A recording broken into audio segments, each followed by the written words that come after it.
দুই এজনে কৈছে শ্ৰীমন্ত শংকৰদেৱ সংঘৰ অধিৱেশন মানে খোৱা বোৱাই নেকি? ভিডিঅ'টো সেইসকলৰ উদ্দেশ্যেই। এতিয়া প্ৰথম কথাটো হ'ল 4টা দিন কোনো পাৰিশ্ৰমিক নোলোৱাকৈ দিনে নিশাই ভকতক ৰান্ধি খুৱাম বুলি ভাবিবলৈ প্ৰতিগৰাকী ভকতৰ মনত সাহস থাকিব লাগিব আৰু আদৰ্শ থাকিব লাগিব। যি সাহস আৰু আদৰ্শ এইসকল ভকতৰ মাজত আছে। এইটো কেন্দ্ৰীয় ভঁৰাল ঘৰ। ইয়াত কুইণ্টলে কুইণ্টলে মজুত ৰখা হৈছিল ৰঙালাও, মিঠাতেল, দালি আদি বিবিধ সামগ্ৰী, যিবোৰ প্ৰতি সাজৰ বাবে প্ৰয়োজন হৈছিল। প্ৰতি সাজত 70 কুইণ্টলতকৈ অধিক পাচলিৰ প্ৰয়োজন। এয়া এখন এখন জিলাই, এখন এখন আঞ্চলিক বা কেতিয়াবা কোনো ব্যক্তি বিশেষেও ভকতলৈ আগবঢ়োৱা সামগ্ৰীৰ পৰিমাণ। বহু দিনৰ পৰা পৰিকল্পনা কৰি ভকতে নিজে কৰা খেতিৰ পাচলি আনে ভকতক খুৱাবৰ বাবে। এটা দীঘলীয়া পৰিকল্পনা থাকে। জিলাখনে খেতি কৰে, ধান খেতি কৰে, সেই চাউলে আনি ভকতক খুওৱা হয়। এয়া সমালোচনা কৰি থকা কেইগৰাকীৰ পকেটৰ টকা নহয়। এয়া ভকতৰ নিজৰ খেতি। নিজৰ ইচ্ছামতে ভকতে ভকতক খুৱাবৰ বাবে আগবঢ়োৱা পাচলি, ভকতৰ ইচ্ছামতে আগবঢ়োৱা সামগ্ৰী প্ৰতিবিধ।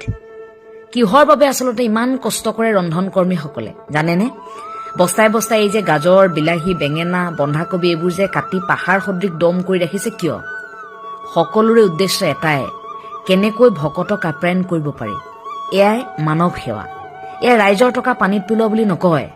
বয়োজ্যেষ্ঠ ভকতে এবাৰ ভাবি চাওকচোন, জুইৰ তাপতো ভাগৰি পৰা নাই কিয়? কাৰণ তেখেতসকলৰ এটা সৎ মন আছে। পুৱা 2 বজাৰ পৰা গাত 3 বস্ত্ৰ লৈ ৰন্ধনকৰ্মী সিদ্ধ সিজাইছে। প্ৰতিগৰাকী আয়ে 2 বজাৰ পৰা পুৱতি নিশা 3 বজাৰ পৰা তেওঁলোক আহি কাম কৰিছে ঘণ্টাৰ পাছত ঘণ্টা, বস্তাই বস্তাই পাচলি কাটিছে, কিন্তু তেওঁলোক ভাগৰি পৰা নাই কিয়? তেওঁলোকৰ এটাই উদ্দেশ্য, প্ৰতিগৰাকী ভকতে যাতে সিদ্ধ প্ৰসাদ ল'বলৈ পায়, ভকতক তেওঁলোকে ৰান্ধি খুৱাব। এয়াই উদ্দেশ্য। একেলগে সিজোৱা আৰু এই সিদ্ধমুঠিৰ সোৱাদ অপূৰ্ব। যিসকলে খায় সেইসকলে গম পায়। আনকি এই প্ৰসাদমুঠি ল'বৰ বাবে ঘণ্টা ঘণ্টা বাহিৰত অপেক্ষা কৰিবলগীয়া হয়। উপায় নাই, কাৰণ একেলগে 10,000ক যোগান ধৰাটো বৰ সহজ কথা নহয়। কৃষি কাৰ্যত পাকৈত একাংশ ভকতে খেতি কৰিলে, ৰন্ধন কাৰ্যত পাকৈত একাংশ ৰন্ধনকৰ্মীয়ে ৰান্ধিলে। সহযোগিতা আগবঢ়ালে প্ৰতিগৰাকী ভকত বৈষ্ণৱে। কেন্দ্ৰীয় সেৱাবাহিনী সেৱক সেৱিকাসকলৰ সহযোগত প্ৰতি মুহূৰ্তত হাজাৰ হাজাৰ ভকত বৈষ্ণৱক এই বৃহৎ ভোজনালয়টোত যোগান ধৰা হ'ল সিদ্ধ প্ৰসাদৰ। আৰু ঘৰতে বহি বহি অধিৱেশনলৈ নোযোৱা একাংশই এই কথাটোকে সমালোচনা কৰিলে। প্ৰচাৰ মাধ্যমত শ্ৰীমন্ত শংকৰদেৱ সংঘৰ অধিৱেশন বুলি কোৱাৰ লগে লগে ভোজনালয়ক দেখুওৱা হয় বাবেহে ইমান চৰ্চা লাভ কৰিছে। কিন্তু ইয়াৰ আগতেও শ্ৰীমন্ত শংকৰদেৱ সংঘৰ বাৰ্ষিক অধিৱেশনত 200-300 চৌকা জ্বলাই ৰন্ধনকৰ্মীয়ে ভকতৰ বাবে সিদ্ধ সিজাই আহিছে।